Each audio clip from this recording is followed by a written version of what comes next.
Hi friends, എല്ലാവർക്കും online ക്ലാസ്സിലേക്ക് സ്വാഗതം. ഇന്ന് നമ്മൾ ഡിസ്കസ് ചെയ്യുന്നത് സുഗമ ഹിന്ദി പരീക്ഷയാണ്. 5ാം ക്ലാസ്സിലെ ക്വസ്റ്റ്യൻ പേപ്പറാണ് ഡിസ്കസ് ചെയ്യുന്നത്. ഇതിനു മുമ്പ് നമ്മൾ 5ാം ക്ലാസ്സിൻ്റെ 6ാം ക്ലാസ്സിൻ്റെ 7ാം ക്ലാസ്സിൻ്റെ 8ാം ക്ലാസ്സിൻ്റെ എല്ലാ ക്ലാസ്സിൻ്റെയും സുഗമ ഹിന്ദി പരീക്ഷയുടെ ക്വസ്റ്റ്യൻ പേപ്പറും അതിൻ്റെ ആൻസറും അപ്ലോഡ് ചെയ്തിട്ടുണ്ട്. അപ്പോൾ 5ാം ക്ലാസ്സിലെ രണ്ടാമത്തെ ക്വസ്റ്റ്യൻ പേപ്പറാണ് നമ്മൾ ഡിസ്കസ് ചെയ്യുന്നത്. പ്രീവിയസ് ക്വസ്റ്റ്യൻ പേപ്പറാണ്. അപ്പോൾ മുമ്പുള്ള ക്വസ്റ്റ്യൻ പേപ്പർ എല്ലാവരും കാണുക. അതിൻ്റെ ലിങ്ക് ഡിസ്ക്രിപ്ഷൻ ബോക്സിൽ കൊടുക്കാം. ഓക്കെ, നിങ്ങൾ ആദ്യമായിട്ടാണ് ഈ ചാനൽ കാണുന്നതെങ്കിൽ ചാനൽ സബ്സ്ക്രൈബ് ചെയ്യുക. സുഗമ ഹിന്ദിയുമായി ബന്ധപ്പെട്ട ഒരുപാട് വീഡിയോസ് ഇനിയും അപ്ലോഡ് ചെയ്തതാണ്. വീഡിയോ ഇഷ്ടപ്പെട്ടെങ്കിൽ ലൈക്ക് ചെയ്യുക. കൂടാതെ നിങ്ങളുടെ ഫ്രണ്ട്സിന് സുഗമ ഹിന്ദി പരീക്ഷ എഴുതുന്ന ഫ്രണ്ട്സ് ഉണ്ടെങ്കിൽ ഫ്രണ്ട്സിനും ഷെയർ ചെയ്ത് കൊടുക്കുക. 2 മണിക്കൂറാണ് സുഗമ ഹിന്ദി പരീക്ഷയ്ക്കുള്ളത്. അപ്പോൾ നമ്മൾ ആദ്യം തന്നെ ചോദ്യങ്ങളൊക്കെ നല്ലവണ്ണം വായിച്ചു നോക്കണം. പ്രീവിയസ് ക്വസ്റ്റ്യൻ പേപ്പർ ഡിസ്കസ് ചെയ്യുന്ന വഴി നിങ്ങൾക്ക് ക്വസ്റ്റ്യൻ പേപ്പറിൻ്റെ പാറ്റേൺ ഏകദേശം മനസ്സിലാവും. ഒരു 4 ക്വസ്റ്റ്യൻ പേപ്പർ നിങ്ങൾ ഡിസ്കസ് ചെയ്ത് കഴിഞ്ഞാൽ നിങ്ങൾക്ക് തന്നെ പ്രഡിക്റ്റ് ചെയ്യാൻ പറ്റും ഏത് ചോദ്യമായിരിക്കും വരിക എന്ന്. കഴിഞ്ഞ ക്വസ്റ്റ്യൻ പേപ്പർ ഡിസ്കസ് ചെയ്തു. അപ്പോൾ നിങ്ങൾക്ക് മനസ്സിലാവും ചില കാര്യങ്ങളൊക്കെ. ഈ ഒരു ക്വസ്റ്റ്യൻ പേപ്പറും കൂടി നിങ്ങൾ ഡിസ്കസ് ചെയ്ത് കഴിയുമ്പോൾ ചില ക്വസ്റ്റ്യൻസൊക്കെ ഷുവറായിട്ടും വരുന്ന ചോദ്യമാണെന്ന് മനസ്സിലാവും. ഓക്കെ, അപ്പോൾ നമുക്ക് അതിൽ ഒന്നാമത്തേത് പാൽത്തു ജാൻവറും അതേപോലെ ജംഗലി ജാൻവറും അത് നമ്മൾ നിർബന്ധമായി പഠിച്ചു വെക്കണം. അതേപോലെ തന്നെ നമ്മുടെ പ്രൊഫൈൽ എഴുതാൻ നമ്മൾ പഠിച്ചിരിക്കണം. ഇത് ഷുവറായിട്ടുള്ള ചോദ്യങ്ങളാണ്. പിന്നെ നമുക്ക് പോസ്റ്റർ ഉണ്ടാവും, ഒരു കോൺവെർസേഷനും ഉണ്ടാവും. ഓക്കെ, എല്ലാ ചോദ്യങ്ങളുടെ ഉത്തരം നമ്മുടെ ക്വസ്റ്റ്യനിൽ തന്നെ ഉണ്ടാവും. അപ്പം നിങ്ങളെല്ലാവരും ചോദ്യങ്ങൾ നല്ലവണ്ണം വായിക്കുക. ഹിന്ദി നല്ലവണ്ണം വായിച്ച് അതിൻ്റെ അർത്ഥം മനസ്സിലാക്കാൻ ശ്രമിക്കുക. പാഠപുസ്തകം നല്ലതായിട്ട് വായിക്കുക. ഓക്കെ, അപ്പോൾ നമുക്ക് ആദ്യത്തെ ചോദ്യം നോക്കാം. ആദ്യത്തെ ആക്ടിവിറ്റി സൂചന എന്താണ് കൊടുത്തിരിക്കുന്നത്? കുറച്ച് കാര്യങ്ങളൊക്കെ ഈ ബോക്സിൽ കൊടുത്തിട്ടുണ്ട്. അപ്പോൾ ആദ്യത്തെ എന്താണ്? ജൂൺ എന്താ വായിക്കാതെ? ജൂൺ 5. ജൂൺ 5 എന്ന് പറഞ്ഞാൽ 5. ഉദ്ഘാടൻ പ്രധാന അധ്യാപക്. ഉദ്ഘാടനം ചെയ്യുന്നത് പ്രധാന അധ്യാപകനാണ്. സബ്കാ സ്വാഗത് എന്ന് പറഞ്ഞാൽ എന്താ? എല്ലാവർക്കും സ്വാഗതം. All are welcome. ഓക്കെ, സബേരെ 10 ബജെ, രാവിലെ 10 മണിക്ക്. സബേരെ എന്ന് പറഞ്ഞാൽ മോർണിംഗ്, രാവിലെ. പര്യാവരൺ ദിവസ് സമാരോഹ. പിന്നെന്താണ്? പരിസ്ഥിതി ദിന സമ്മേളനം. Okay, GUP school Thalavady. അപ്പം നിങ്ങൾക്ക് ഇതിൽ നിന്ന് ഒരു കാര്യം മനസ്സിലാവും. ഇത് എന്തോ പരിസ്ഥിതി ദിനവുമായി ബന്ധപ്പെട്ട പോസ്റ്റർ ഉണ്ടാക്കാനാണെന്ന് മനസ്സിലായിട്ടുണ്ടാവും. അപ്പോൾ കാര്യങ്ങളൊക്കെ ഇവിടെ നൽകിയിട്ടുണ്ട്. നിങ്ങൾ പോസ്റ്ററിൽ ഉൾപ്പെടുത്തേണ്ട എന്തൊക്കെ കാര്യങ്ങളാണ് നിങ്ങൾ എഴുതേണ്ടത് എന്ന് ഈ ഇതിൽ തന്നിട്ടുണ്ട്. അപ്പം നിങ്ങൾ ചെയ്യേണ്ടത് അത് കറക്റ്റ് ഓർഡറിൽ എഴുതുക എന്നത് മാത്രമാണ് നിങ്ങൾക്കുള്ള ജോലി. ഓക്കെ, അപ്പോൾ നമുക്ക് ഒരു പോസ്റ്റർ ഉണ്ടാക്കുമ്പോൾ, അപ്പോൾ ചോദ്യം ഒന്ന് വായിച്ചോക്കാം. സൂചനാങ്ക ആധാർ പർ ഏക്ക് പോസ്റ്റർ തയ്യാർ കരേ. അപ്പോൾ സൂചനകളുടെ അടിസ്ഥാനത്തിൽ ഒരു പോസ്റ്റർ നിങ്ങൾ തയ്യാറാക്കണം. അപ്പോൾ നമ്മൾ ആദ്യം നമുക്ക് എന്താണ് എഴുതേണ്ടത്? നമ്മൾ ഒരുപാട് പോസ്റ്റേഴ്സ് നിങ്ങൾ പല എക്സാമിനും പഠിച്ചിട്ടുണ്ട്. ഓൺ എക്സാമിനും അതേപോലെ ക്രിസ്മസ് എക്സാമിനൊക്കെ പഠിച്ചിട്ടുണ്ടാവും. ആദ്യം നമുക്ക് സ്കൂളിൻ്റെ പേര് എഴുതാം. ഓക്കെ, അപ്പോൾ സ്കൂളിൻ്റെ പേര് ഇവിടെ തന്നിട്ടുണ്ട്. GUPS തൽവടി എന്ന് തന്നിട്ടുണ്ട്. അത് നമ്മൾ ഇങ്ങോട്ട് എഴുതി. ഇനി അടുത്തത് എന്താണ്? പര്യാവരൺ ദിവസ് സമാരോഹ് എന്നും കൂടി എഴുതണം കേട്ടോ. പര്യാവരൺ ദിവസ് സമാരോഹ് എന്ന് ഇവിടെ എഴുതണം. ഓക്കെ, പര്യാവരൺ ദിവസ് സമാരോഹ് എന്ന് നമ്മൾ എഴുതി. ഇവിടെ സമാരോഹ് എന്ന് കൂടി കൂട്ടിച്ചേർക്കണം. ഓക്കെ, ആദ്യം നിങ്ങളൊരു ബോക്സൊക്കെ വരയ്ക്കണം. ഓക്കെ, നല്ല വൃത്തിയിൽ നമ്മൾ ചെയ്യണം. ഓക്കെ, പിന്നെ നമ്മൾ ജൂൺ 5 എന്ന് എഴുതി. അതും അവിടെ തന്നിട്ടുണ്ട്. ഉദ്ഘാടനം ചെയ്യുന്നത് പ്രധാന അധ്യാപക എന്ന് അതും തന്നിട്ടുണ്ട്. സബേരെ 10 ബജെയാണ്. സബ്കാ സ്വാഗത്. ഈ കാര്യങ്ങളൊക്കെ ഇവിടെ തന്നതാണ്. അപ്പോൾ നമ്മളത് അങ്ങോട്ട് എഴുതുകയേ ചെയ്യേണ്ടതുള്ളൂ. ഇനി സൂചനാങ്ക അതാപ്പർ ഏക്ക് പോസ്റ്റർ തയ്യാർ കരേ. അതാണ് നമ്മളിപ്പോൾ ചെയ്തത്. രണ്ടാമത്തൊരു ചോദ്യമുണ്ട്. സമാരോഹക ഉദ്ഘാടക് കോൻ ഹെ. സമാരോഹം എന്ന് പറഞ്ഞാൽ എന്താ? സമ്മേളനം അല്ലെങ്കിൽ മീറ്റിങ്ങിൻ്റെ ഉദ്ഘാടകൻ. കോൻ എന്ന് പറഞ്ഞാൽ ആര്? ഉദ്ഘാടകൻ ആരാണ്? അപ്പോൾ അത് നമുക്ക് ഇവിടെ ക്വസ്റ്റ്യനിൽ തന്നെ ആൻസർ തന്നിട്ടുണ്ടല്ലോ. ഉദ്ഘാടൻ പ്രധാൻ അധ്യാപക് എന്ന് തന്നിട്ടുണ്ട്. ഉദ്ഘാടൻ പ്രധാൻ അധ്യാപക്. അപ്പോൾ ഈ പ്രധാൻ അധ്യാപക് എന്ന് നിങ്ങൾ ഇങ്ങോട്ട് എടുത്തെഴുതുക. ഓക്കെ, അപ്പോൾ ആൻസറും ക്വസ്റ്റ്യനിൽ തന്നെ ഉണ്ട്. അപ്പോൾ സമാരോഹക ഉദ്ഘാടക് കോൻ ഹെ എന്ന് ചോദിച്ചാൽ ആരാണ്? പ്രധാൻ അധ്യാപക്. ഓക്കെ, അപ്പോൾ നമ്മൾ ആദ്യത്തെ ആക്ടിവിറ്റി അടിപൊളിയായി എഴുതി. ഇനി രണ്ടാമത്തെ ആക്ടിവിറ്റി നോക്കാം. വിവരൺ പഠേ. വിവരൺ പഠേ. വിവരൺ പഠേ എന്ന് പറഞ്ഞാൽ എന്താ? വിവരണം വായിക്കുക. ഓർ പ്രശ്നമൊക്കെ ഉത്തരലിക്ക്, ചോദ്യങ്ങൾക്ക് ഉത്തരം എഴുതുക. ഓക്കെ, ആദ്യം എന്താണ്? അജന്യ മേര മിത്ര ഹേ. അജന്യ എൻ്റെ ഫ്രണ്ടാണ്, മിത്രമാണ്, കൂട്ടുകാരനാണ്. അജന്യ മേര മിത്ര ഹേ. ഉസ്കി ആയു. ആയു എന്ന് പറഞ്ഞാൽ നിങ്ങൾക്ക് എല്ലാവർക്കും അറിയാം, ഏജ്. ആയു എന്ന് പറഞ്ഞാൽ എന്താണ്? വയസ്സ്. ഓക്കെ, ആയു എന്ന് പറഞ്ഞാൽ എന്താണ്? വയസ്സ്. വയസ്സ് എത്രയാണ്? 10 സാൽ ഹേ. 10 എന്ന് പറഞ്ഞാൽ 10 വയസ്സ്. ഓക്കെ, വഹ് 5वीं കക്ഷ കി ഛാത്ര ഹേ. എത്രാം ക്ലാസ്സിലാണ് പഠിക്കുന്ന? കക്ഷ എന്ന് പറഞ്ഞാൽ അറിയാമല്ലോ എല്ലാവർക്കും, ക്ലാസ് ആണ്. ഓക്കെ, എത്രാം ക്ലാസ്സിലാണ് പഠിക്കുന്നത്? 5ാം ക്ലാസ്സിലാണ് പഠിക്കുന്നത്. 5वीं എന്ന് പറഞ്ഞാൽ 5ാം ക്ലാസ്. ഛാത്ര എന്ന് പറഞ്ഞാൽ എന്താ? സ്റ്റുഡൻറ്റ്. ഓക്കെ, വഹ് സുന്ദർ ഹേ. ഹം ദോനോ GUP സ്കൂൾ കാൺപൂർ മേ പഠിത്തി ഹേ. അപ്പോൾ നമ്മൾ രണ്ടാളും എവിടെ പഠിക്കുന്നത്? GUP സ്കൂൾ കാൺപൂർ മേ പഠിത്തേ ഹേ. अजन्या के घर माताजी पिताजी और भाई भी है. മാതാജി പിതാജി ഓർ ഭായ് ബി ഹേ. അപ്പോൾ അജന്യയുടെ വീട്ടിൽ ആരൊക്കെയുണ്ട്? മാതാജിയുണ്ട്, പിതാജിയുണ്ട്, പിന്നെ ആരുണ്ട്? ഭായിയും ഉണ്ട്. അപ്പോൾ ഇത്രയാണ് പ്രൊഫൈല്. അപ്പോൾ ഇതിൻ്റെ ചോദ്യം ഒന്നും കൂടി നിങ്ങൾ വായിച്ചു നോക്കണം. എന്തൊക്കെയാണ്? അജന്യ മേരാ മിത്ര ഹേ, ഉസ്കി आयु 10 साल का है, वह 5वीं कक्षा की छात्रा है. ओके, वह सुंदर है.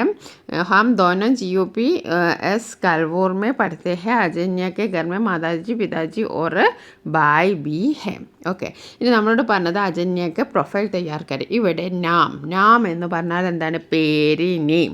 നാം ഇവിടെ എന്താണ്? അജന്യ എന്ന് തന്നിട്ടുണ്ട്. അപ്പോൾ നമുക്ക് അജന്യ എന്ന് എഴുതാം. ഓക്കെ, ആയു എന്ന് പറഞ്ഞാൽ എന്താണ്? വയസ്സും ഇവിടെ തന്നിട്ടുണ്ട് 10. ഓക്കെ, അപ്പോൾ നാം എന്താണ്? അജന്യ എന്ന് എഴുതാം. ആയു എന്ന് പറയുമ്പോൾ 10. കക്ഷ എന്ന് പറയുമ്പോൾ 5. സ്കൂൾ ഇവിടെ തന്നിട്ടുണ്ടല്ലോ. സ്കൂൾ GUP കലവൂർന്ന് ഇവിടെ തന്നിട്ടുണ്ട്. അപ്പോൾ നമുക്കൊന്ന് എഴുതി നോക്കാം. ഓക്കെ, നാം അജന്യ, ആയു 10, കക്ഷ 5, സ്കൂൾ GUP കലവൂർ. ഓക്കെ, ഇനി അടുത്ത എന്താണ് ചോദ്യം? അജന്യ കെ ഘർ മേ മാതാജി പിതാജി കെ അലാവ ഓർ കോൻ ഹേ. അജന്യയുടെ വീട്ടിൽ മാതാജി ഉണ്ട്, പിതാജി ഉണ്ട്. കെ അലാവ എന്ന് പറഞ്ഞാൽ കൂടാതെ, അവർ കൂടാതെ. ഓർ കോൻ ഹേ, വേറെ ആരാ ഉള്ളത്? അപ്പോൾ ഇവിടെ ബായ് ഉണ്ടെന്ന് നമ്മൾ പറഞ്ഞു അല്ലേ. അപ്പം ബായ്, അതും ക്വസ്റ്റ്യനിലുണ്ട്. അപ്പം നമുക്ക് ബായ് എന്ന് ഇവിടെ എഴുതാം. അപ്പം വളരെ എളുപ്പമുള്ള ഒരു പ്രൊഫൈലാണ്. ഇനി അടുത്ത ക്വസ്റ്റ്യൻ നോക്കാം. ചിത്രപ്പടി ഓർ ദേക്കെ ഓർ നാം ലിഖെ. അതായത് ഈ ചിത്രം നോക്കിയിട്ട് ഇതിൻ്റെ പേരെഴുതാനാണ്. അപ്പോൾ ഇവിടെ പാൽത്തു ജാൻവർ എന്ന് പറഞ്ഞാൽ എല്ലാവർക്കും അറിയാം, വീട്ടിൽ വളർത്തുന്ന മൃഗങ്ങളെയാണ് നമ്മൾ പാൽത്തു ജാൻവർ, നമ്മുടെ പെറ്റ് ആനിമൽസിനെയാണ് നമ്മൾ പാൽത്തു ജാൻവർ എന്ന് പറയുന്നത്. ജംഗലി ജാൻവർ എന്ന് പറഞ്ഞാൽ എന്താണ്? വൈൽഡ് ആനിമൽസ്, കാട്ടിലുള്ള ആനിമൽസിനെയാണ് നമ്മൾ എന്ത് പറയുന്നത്? ജംഗലി ജാൻവർ എന്ന് പറയുന്നത്. അപ്പോൾ നമ്മൾ ഡൊമസ്റ്റിക് ആനിമൽസും വൈൽഡ് ആനിമൽസും നമ്മൾ പഠിച്ചതാണ് അല്ലേ. അപ്പോൾ ഇവിടെ പാൽത്തു ജാൻവർ നമ്മൾ വീട്ടിൽ വളർത്തുന്ന ആരൊക്കെയാണ്? ഇത് ബക്കരിയാട്ടോ. ഇവിടെ ആടാണുള്ളത്. ഓക്കെ, അപ്പോൾ ഇത് ബക്കരി. അപ്പോൾ ഇവിടെ ഷേർ ഉണ്ട്, ബക്കരി ഉണ്ട്, ഗായ് ഉണ്ട് അല്ലേ. അപ്പോൾ നമുക്ക് എന്തൊക്കെ എഴുതാം? നമ്മുടെ പാൽത്തു ജാൻവറിൽ എന്തെല്ലാം എഴുതാം? പാൽത്തു ജാൻവർ ബക്കരി എഴുതാം. പാൽത്തു ജാൻവറിൽ ബക്കരി എഴുതാം. പിന്നെ നമുക്ക് ഗായിനിയും എഴുതാം. ഓക്കെ, ജംഗലി ജാൻവറിൽ നമുക്ക് ഷേർ എഴുതാം. പിന്നെ ഇതെന്താണ്? ഇത് കുറുക്കനാണ്. കുറുക്കനെ നമ്മൾ എന്താ പറയുക? ലോമഡി. ഓക്കെ, ലോമഡി. അപ്പോൾ ഇതൊക്കെ നിങ്ങൾക്ക് അപ്പം നോക്കുക, ഇത് നിങ്ങൾ നിർബന്ധമായിട്ടും പഠിക്കേണ്ട ഒരു സംഭവമാണ്. ജിറാഫ് എല്ലാവർക്കും അറിയാം. ജിറാഫ്. ഗായ് എന്ന് പറഞ്ഞാൽ കൗ, പശു. ഗായ് എന്ന് പറഞ്ഞാൽ കൗ, പശു. ഹിരൺ എന്ന് പറഞ്ഞാൽ മാനാണ്. മാൻ. ഖർഗോഷ് എന്ന് പറഞ്ഞാൽ റാബിറ്റാണ്.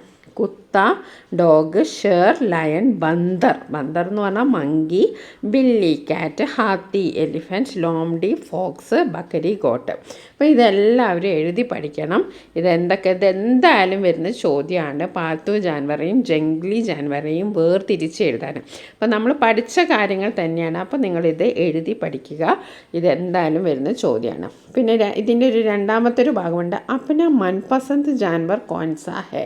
അപ്പോൾ നിങ്ങൾക്ക് ഇഷ്ടപ്പെട്ട, മൻപസന്ത് എന്ന് പറഞ്ഞാൽ നിങ്ങൾക്ക് ഇഷ്ടപ്പെട്ട, മൻപസന്ത് നിങ്ങൾക്ക് മനസ്സിന് ഇഷ്ടപ്പെട്ട. ജാൻവർ, ജാൻവർ എന്ന് പറഞ്ഞാൽ എന്താ, ആനിമൽ, മൃഗം. ഏതാണ് ഇപ്പം നിങ്ങൾക്ക് ഇതിൽ ഏതാണ് ഇഷ്ടപ്പെട്ടത്? എനിക്ക് ബക്കരീനാണ് ഇഷ്ടം, അപ്പം ഞാനിവിടെ ബക്കരി എന്ന് എഴുതി. എനിക്ക് ആടിനെയാണ് ഇഷ്ടം, അപ്പം ഞാൻ എന്തെഴുതി, ബക്കരി എന്ന് എഴുതി. നിങ്ങൾക്ക് എന്താണ് ഇഷ്ടം? ഓക്കെ, നിങ്ങൾ കമൻറ്റ് ബോക്സിൽ കമൻറ്റ് ചെയ്യുക. ഓക്കെ, അപ്പോൾ നമ്മൾ പാൽത്തു ജാൻവറും ജംഗലി ജാൻവറും പഠിച്ചു. പിന്നെ അതേപോലെ തന്നെ പ്രൊഫൈൽ എഴുതാൻ പഠിച്ചു. അതേപോലെ തന്നെ നമ്മൾ പോസ്റ്റർ മേക്കിങ്ങും പഠിച്ചു. അപ്പോൾ 3 ഇമ്പോർട്ടൻ്റ് ആക്ടിവിറ്റീസാണ് ഇത്. റിപ്പീറ്റ് ചെയ്ത് വരുന്ന ആക്ടിവിറ്റീസാണ്. ഇനി ഇതേപോലെ തന്നെ വേറൊരു ആക്ടിവിറ്റിയാണ് ചിത്രോं के स्थान पर शब्द छोड़कर कहानी पढ़े. അപ്പോൾ ഇവിടെ ഓരോ ചിത്രങ്ങളുണ്ട്. ആ ചിത്രത്തിൻ്റെ സ്ഥാനത്ത് നിങ്ങൾ എന്തെഴുതണം? അതിൻ്റെ ശരിയായ പേര് ഹിന്ദിയിൽ എഴുതണം. ഓക്കെ, അപ്പോൾ നമുക്ക് നോക്കാം.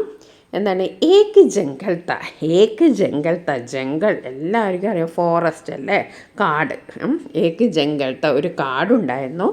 ജംഗൽമേ ഇയാളെ പേരെന്താണ് നമ്മൾ പഠിച്ചു അല്ലേ, ഇയാളെ പേരെന്താണ്? ഷേർ. അപ്പോൾ നമുക്ക് ഷേർ എന്ന് അവിടെ എഴുതാം. ഓക്കെ, ഷേർ എന്ന് എഴുതാം. അപ്പം ജംഗൽമേ ആരാണുള്ളത്? ഷേർ. ഓക്കെ, ഷേർ എന്ന് എഴുതി.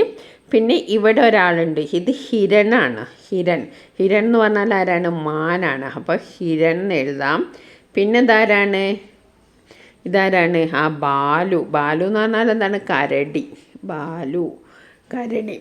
അപ്പോൾ ആരൊക്കെയാണുള്ളത്? ഷേറുണ്ട്, ഹിരനുണ്ട്, ബാലു ഉണ്ട്. ഓക്കെ,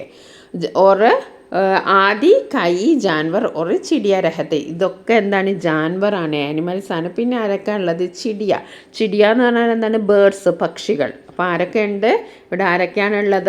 ആരൊക്കെയാണുള്ളത്? ഷേറുണ്ട്, പിന്നെ ഹിരണുണ്ട്, ബാലുണ്ട്. ഓക്കെ, ഏക്ക് ഇതെന്താ സാധനം? മരം. മരത്തിന് നമ്മൾ എന്താ എഴുതുക? പേട്. മരത്തിന് എന്താ എഴുതുക? പേട്. അപ്പോൾ പേട് എന്ന് എഴുതാൻ പഠിക്കുക.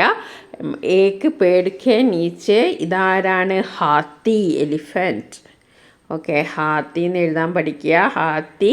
ഖടാത്ത എന്ന് പറഞ്ഞാൽ എന്താണ്? നിൽക്കുന്നുണ്ടായിരുന്നു. അപ്പോൾ പേടിക്കെ നീച്ച ആരുണ്ടായിരുന്നു? ഹാത്തി, ഖടാത്ത.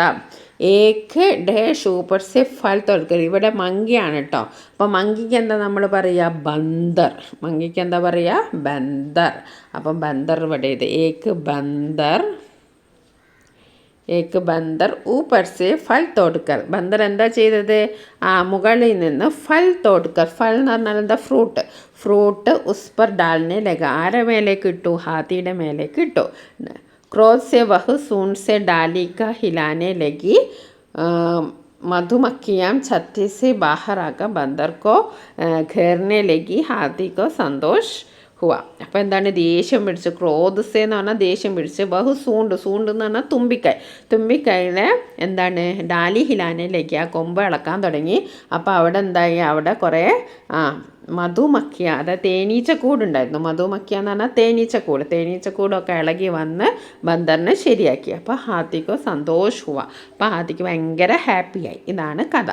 അപ്പോൾ ഈ കഥയിൽ നമ്മൾ ചെയ്യേണ്ടത്, ഈ ഷേറിനെ നമ്മൾ എഴുതി പഠിക്കണം, ഹിരണിനെ നമ്മൾ എഴുതി പഠിക്കണം, ബാലുവിനെ എഴുതി പഠിക്കണം, പേടിനെ എഴുതി പഠിക്കണം, ഹാത്തിനെ എഴുതി പഠിക്കണം, ഓർ ബന്ദറിനെ നമ്മൾ എഴുതി പഠിക്കണം. ഓക്കെ, അപ്പോൾ അതൊക്കെ ഇവിടെ തന്നെ ഉണ്ട്.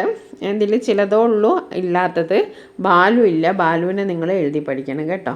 ബാലു ഇങ്ങനെയാണ് എഴുതുക. ബാലു എന്ന് പറഞ്ഞാൽ ആരാണ്? ബിയർ, കരടി. ഓക്കെ, പിന്നെ പേടും എഴുതി പഠിക്കണം. ഓക്കെ, പേടും എഴുതി പഠിക്കാൻ കൂട്ടുകാരും മറക്കരുത്. ഓക്കെ, ഇനി ഇതിന് വേറൊരു ചോദ്യം കൂടിയുണ്ട്. കഹാനി കലിയെ ഉചിത് ശീർഷക് ദേ. ഇതിനൊരു നല്ലൊരു ടൈറ്റിൽ. അപ്പോൾ നിങ്ങൾ വേണമെങ്കിൽ ജംഗൽ എഴുതാം, അല്ലെങ്കിൽ ഹാത്തി എന്ന് എഴുതാം. എന്തെങ്കിലും നിങ്ങൾക്ക് ഇഷ്ടമുള്ള ഒരു ജംഗൽ എന്ന് എഴുതാം. ഓക്കെ, അപ്പോൾ നമ്മൾ ഇതിലുള്ള ഏതെങ്കിലും വേർഡ്സ് ജംഗലുണ്ട്, അപ്പോൾ നമ്മളിവിടെ ജംഗൽ എന്ന് എഴുതി. Okay, jungle. ഓക്കെ, എഴുതി. കോൺ ഫൽ തോട്ട്കർ ഹാത്തി പർ ഡാൽനെ ലഗെ. കോൺ ഫൽ തോട്ട്കർ ഹാത്തി പർ ഡാൽനെ. ആരാണ് പഴം ഹാത്തിയുടെ മേലിട്ടത്? അത് ഇയാളാണ്. ഇയാളെ പേരെന്താണ്? ബന്ദർ. ഓക്കെ, ബന്ദർ. അപ്പോൾ അതും നമ്മൾ ക്ലിയർ ചെയ്തു. ഇനി അടുത്ത് നമുക്ക് നോക്കാം. അടുത്ത എന്താണ് വാർത്താലാപ് പൂർത്തീകര. ഇനിയൊരു കോൺവെർസേഷനാണ്. വിനു സൈക്കിൾ സെ നീച്ചെ കര പയർ പർ ചോട്ട് വിനു സൈക്കിളിൽ നിന്ന് താഴെ വീണു. പയർ പർ ചോട്ട് ലഗി. എവിടെയാണ്? കാലിന് മുറിവ് പറ്റി. മിത്ര രാജു ഉസെ ഹസ്പത്താൽ ലേഖയ. അവൻ്റെ മിത്രമായ അവൻ്റെ ഫ്രണ്ടായ രാജു ഹോസ്പിറ്റലിൽ കൊണ്ടുപോയി. അപ്പോൾ ഡോക്ടർ ചോദിച്ചു ക്യാ ഹുവാ ബേട്ട, എന്ത് പറ്റിയെന്ന്. അപ്പോൾ എന്ത് പറയും? സൈക്കിളിൽ നിന്ന് വീണു എന്ന് പറയും. അപ്പോൾ അതിവിടെ ഉണ്ട് സൈക്കിൾ സെ നീച്ചെ ഗിര. അപ്പോൾ വിനു അല്ലേ പറയുന്നത്. അപ്പം ഞാൻ മേന്ന് കൂട്ടിക്കൊടുത്താൽ മതി. വിനുവിൻ്റെ സ്ഥാനത്ത് നമ്മൾ മേന്ന് എഴുതാം. സൈക്കിൾ സെ നീച്ചെ ഗിര. ഞാൻ സൈക്കിളിൽ നിന്ന് താഴെ വീണു. ഈ സെൻറ്റൻസ് ഇവിടെ എടുത്ത് എഴുതാം. ഓക്കെ, വിനുവിൻ്റെ സ്ഥലത്ത് നമ്മൾ കൊടുത്തിട്ട് ഇവിടെ എഴുതാം. കോയി ബാതിന് ഒരു പ്രശ്നമില്ല, ദർദി അഭി ദൂർ ഹോ ജായേഗ. ഓക്കെ, അപ്പോൾ പറയാ അച്ഛാ, ഓ ശരി എന്നുള്ള രീതിയിൽ പറയാം. കുച്ച് ദിൻ ആരാം കർണ ഹേ ഓർ കുച്ച്. അപ്പം കുറച്ച് ദിവസം ആരാം എന്ന് പറഞ്ഞാൽ വിശ്രമം ചെയ്ത. അപ്പം ചോദിക്കണം ഓർ കുച്ച്, ഇനി എന്തെങ്കിലും. അപ്പോൾ യഹ് ദവ പി ലീജെ, ഈ മരുന്നും കുടിക്കണം. ഓക്കെ, അച്ഛ ധന്യവാദ്. ഓക്കെ, താങ്ക്സ് എന്ന് നമ്മൾ പറയാം. അച്ഛ ധന്യവാദ്, അച്ഛ ധന്യവാദ്. ഓക്കെ, ധന്യവാദ്, ധന്യവാദ്. ഓക്കെ, താങ്ക്സ് എന്ന് പറയുന്നത്. ഓക്കെ, ഇത് സിമ്പിളായിട്ടുള്ളൊരു കോൺവെർസേഷനാണ്. അപ്പോൾ നിങ്ങൾ ഈ കാര്യങ്ങളൊക്കെ നല്ലവണ്ണം എഴുതി പഠിക്കുക. നമുക്ക് വീണ്ടും അടുത്ത വീഡിയോ കാണാം. താങ്ക്